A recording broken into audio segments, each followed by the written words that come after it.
Hi, everybody. Jeff Marr with Elizabeth School District, and joining me is Superintendent Dan Snowberger. Dan, thank you for joining us. Great to be here. And this is your Superintendent Monthly Review. Every month we do these to take a look at events from the past month and look ahead to the next. Obviously, we're a little bit delayed for November because of the snow closures that took place last week, and it kind of delayed a lot of things. And that's actually the first thing that we wanted to talk about is this historic snowstorm. Yeah, epic snowstorm for sure. Yeah, it definitely took us by surprise. I would say it's the earliest snowstorm I recall in my career here in Colorado, and certainly one that I think we'll all remember for a while. So Definitely. So it closed school for 3 days in a row, Wednesday, Thursday, Friday, and then we had a big football game Yep. that was rescheduled. But the reason that football game even took place was because of a big community effort of Absolutely. parents who volunteered. We had staff members out there clearing the stands in the field. It was a big Absolutely. job. Yeah, we really appreciate all of the help that people came out. We had a lot of events rescheduled that week, but that playoff game, it was a playoff game, so it couldn't just be rescheduled for another week. It had to happen that weekend. So to have the community really respond and help come out and shovel and help clear that field. We were able to use our contractor to try to keep the snow down on the field during the storm, but certainly to remove that final layer of snow, we appreciated it. And really important for parents to understand, during a snowstorm, those are not calls made easily. Those are calls made in collaboration with our town and our county, our emergency management services in Elbert County. We really appreciate the partnership with those folks. We're able to talk with our plow drivers in the morning and know kind of what conditions are on the roads. We cover a really large area, and I know there are people who may sit at home and say, wow, it's not too bad here. But what they forget is, wow, there's folks up in Sun Country and there's folks down on 1721, and conditions can vary pretty widely. And my litmus test is always, can a majority of kids make it safely? If they can, we want to hold school. But if a majority of kids can't, then we make those decisions about closing, and we do that in collaboration with our partners. So we're really lucky here in Elizabeth to have some great partners who collaborate with us around those closures.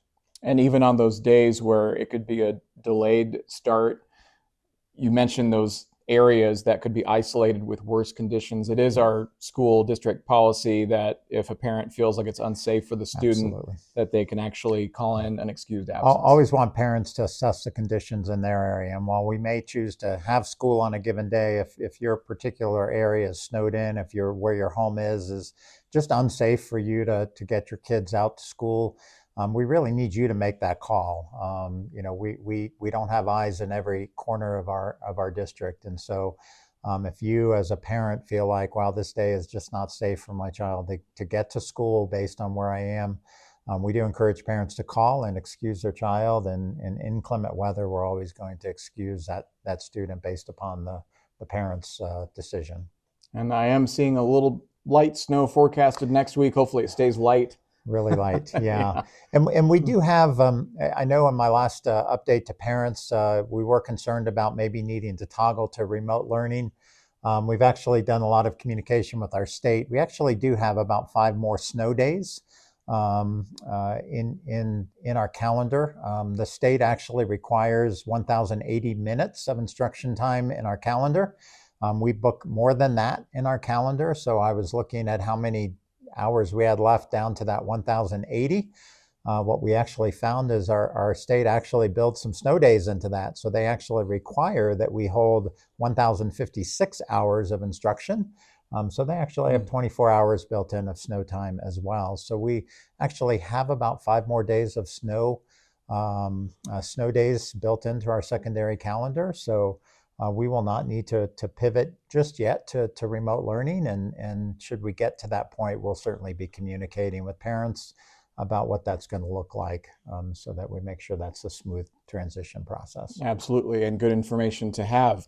Let's take a look at some of the events for October that were highlights throughout the school district. And one of them was Cake, Cars, and Careers. And that was the next fundraising event for the AHS Auto Building. We had it at the EHS cafetorium. There was a paddle raise event. There was cake there, collector cars, and people bidding on tiles. Yes, and again, an amazing event. This community always comes out in huge force to support the district, and especially this auto shop and our career and technical education programs. That evening, we raised over $30,000 due to the generosity of our community, and a number of businesses who came out and gave some large donations. And then obviously, just great, generous community members who bid on everything from welded pumpkins to headless horsemen. Yeah. There was a variety of things that our auto students had welded, and just really appreciate the generosity. But we are beginning the process. We actually have a contractor going to the board on Monday night.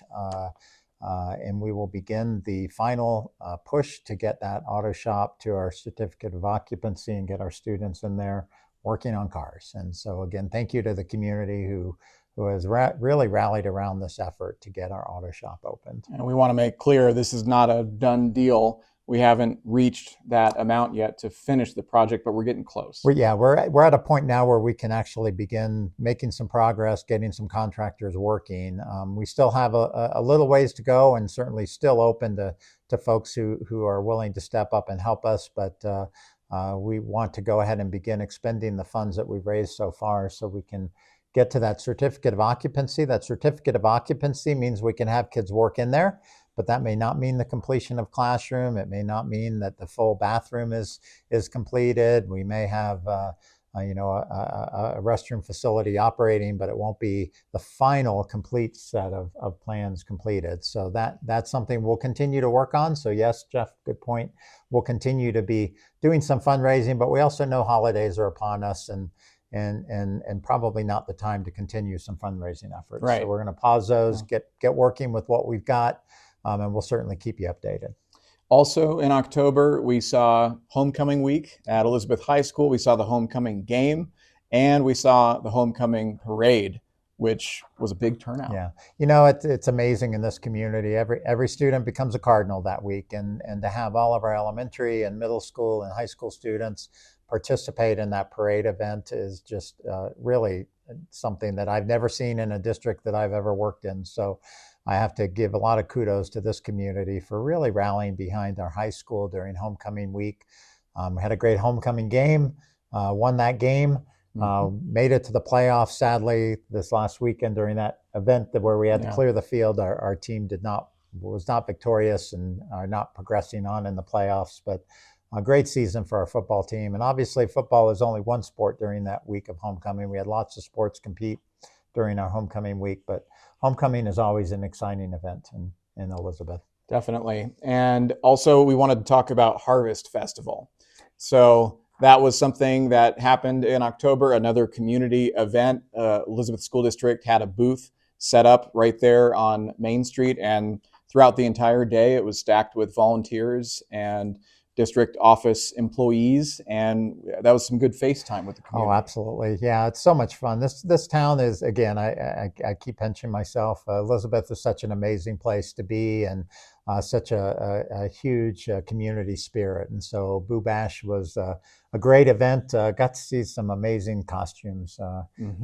Parents really go all out on getting their kids costumed for Halloween, and we're able to promote that Cake Cars and Careers event, and certainly help parents understand the work that we're doing in the high school. But enjoyed the conversations I had with many parents who stopped by the booth, and again, just always fun.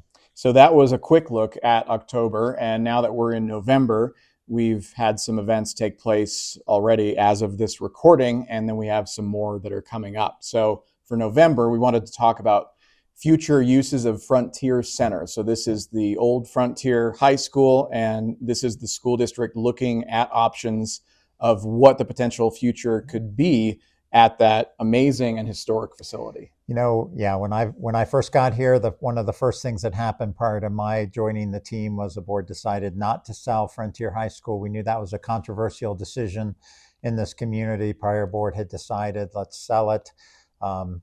that building is so historic, and so many people in our community went to school there, have so many memories in that building. I've had so many people talk about their memories of their experiences in that building. So my first charge from our board was, what can we do and how can we make that building really an icon in this community? How can we make it a building that will serve not only our school district but our community? And so working with the Department of Local Affairs, one of our state government entities, we've been able to engage the University of Colorado Denver's Technical Assistance Program. These are our master's level architectural students who have gone to work helping us dream a little about what could that building be in the future.